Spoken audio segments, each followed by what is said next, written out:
भैरवी जत्र जगन्नाथस्तु भैरव लोकनाथ शिवजत्र तीर्थराज महोदय। आम क्षेत्र श्रीक्षेत्र हूँ भैरवी क्षेत्र, जोठी जगन्नाथ होउचंदी भैरव और माँ विमला होउचंदी भैरवी। यही क्षेत्रर क्षेत्राधीश्वरी माँ विमला। यही क्रम आमे माँ विमलांकर असीम कृपा को बाध्य करी तांका विषय रे यत्किंचित आलोकपात करी। एठारे एक प्रश्न आसे जे माँ यही क्षेत्र को आसिले किपरि और माँ कौन महाप्रभु ठार मध्य प्राचीन।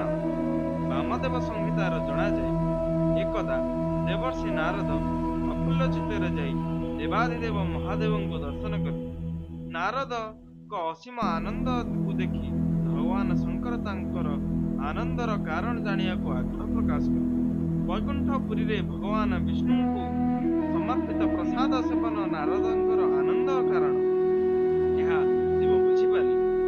भगवान विष्णु प्रसाद महिमा आकृष्ट हो से हरिकैवल्य सेवन पाई आग्रही हेले।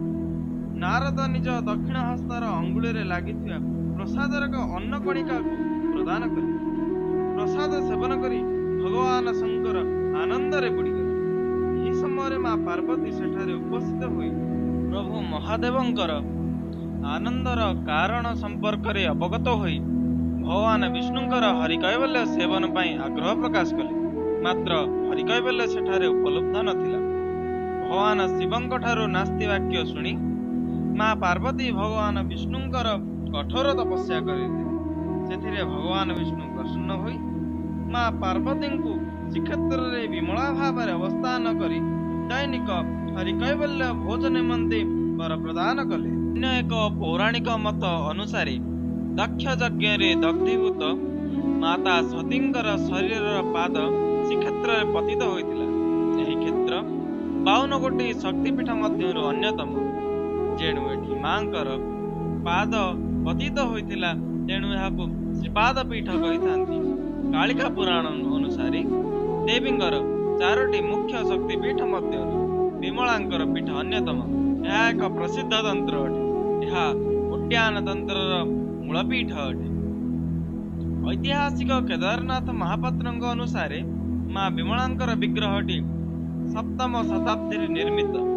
सोमवंशीय राजा जदादिकेशरींकर राजत्व काल माँ विमलांक निमंते एक 18 हाथ उच्चर देउल श्रीक्षेत्र रे निर्माण करा जायतिला बोली मादळा पांजीरो जणा जाय।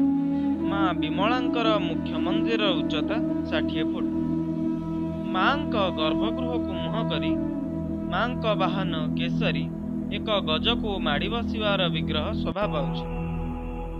मांक जगमोहन रे कालिका विद्यमान अछि। एथिसह मांक जगमोहन रे 10 महाविद्या और नवदुर्गांक पट्टचित्र अंकित, जहा प्रतिवर्ष शारदीय पूजा पूर्व चित्रकार सेवकों द्वारा चित्रण हुए। माँ विमला होचंती भारत वर्षर अद्वितीय देवी विग्रह। माँ होचंती त्रिनयना चतुर्भुजा। माँ प्रस्फुटित कमल उपरे दंडयमान अछि। मांकर ऊर्ध्व वाम और दक्षिण हस्तरे देवकन्या और नागकन्या को धारण करी निम्न दक्षिण हस्तरे अक्षमाला और वाम हस्तरे अमृत कुंभ धारण करिछि। उभय पार्श्वरे छाया और माया दुई चंडी रहिछन्ति और मांक पाद पाखरे 2 गोटी सिंह रहिछन्ति। मांको वंदना करा जाए। नाम स्तुति जनमति विमलां करोति जोगे स्थिति तव पुरः प्रणति पृथिव्याम् अत्यंत मोहतिमिरे पतितस्य चेतः दृष्टि नतस्य विमले विमली करोतु। मांक पाखरे अनेक पर्व पालित होउथिले मध्य शारदीय पूजा स्वतंत्र महत्व बहन करिଥାଏ। मांकर राधाष्टमी ठारू शयन नीति पालित होइଥାଏ। एहा परे मूलाष्टमी दिन मांकर देवी उत्थापन होई सहस्र कुंभाभिषेक स्नान करा जाए। एही दिन ठारू मांकर 16 पूजार अयमारंभ हुए। मांक पीठ समेत आरंभ हुई 16 पूजा। श्रीमंदिर रे यही 16 पूजा अत्यंत आनंद उल्लास सहकारे पालित हुए। यही 16 पूजा दिन ମାଙ୍କ ପୀଠ ସମେତ ଶ୍ରୀମନ୍ଦିରର ସମସ୍ତ ଦେବୀ ଓ ଶ୍ରୀକ୍ଷେତ୍ରର ସମସ୍ତ ଦେବୀପୀଠ ମାନଙ୍କରେ ଯଥୋଚିତ ପୂଜା ହୁଏ। ହେଲେ ମହାସପ୍ତମୀ, ମହାଷ୍ଟମୀ ଓ ମହାନବମୀରେ ବିମଳାଙ୍କ ନିକଟରେ ସ୍ୱତନ୍ତ୍ର ପୂଜା ହୁଏ, ଯାହା ଅନ୍ୟ ସ୍ଥାନରେ ହୁଏ ନାହିଁ। ସୂଚନାଯୋଗ୍ୟ ଯେ ଏହି ଷୋଳ ପୂଜା ସମୟରେ ବିମଳାଙ୍କ ମନ୍ଦିର ନାରୀଙ୍କ ପ୍ରବେଶ ନିଷେଧ ଅଟେ। ଏହି ଷୋଳ ପୂଜା ସମୟରେ ଶ୍ରୀକ୍ଷେତ୍ରରେ ଆରମ୍ଭ ହୁଏ ଦୁର୍ଗା ମାଧବ ଉପାସନା। ଏହା ଶାକ୍ତ ଗୁଣ୍ଡିଚା, ଗୁପ୍ତ ଗୁଣ୍ଡିଚା ନାମରେ ପ୍ରସିଦ୍ଧ।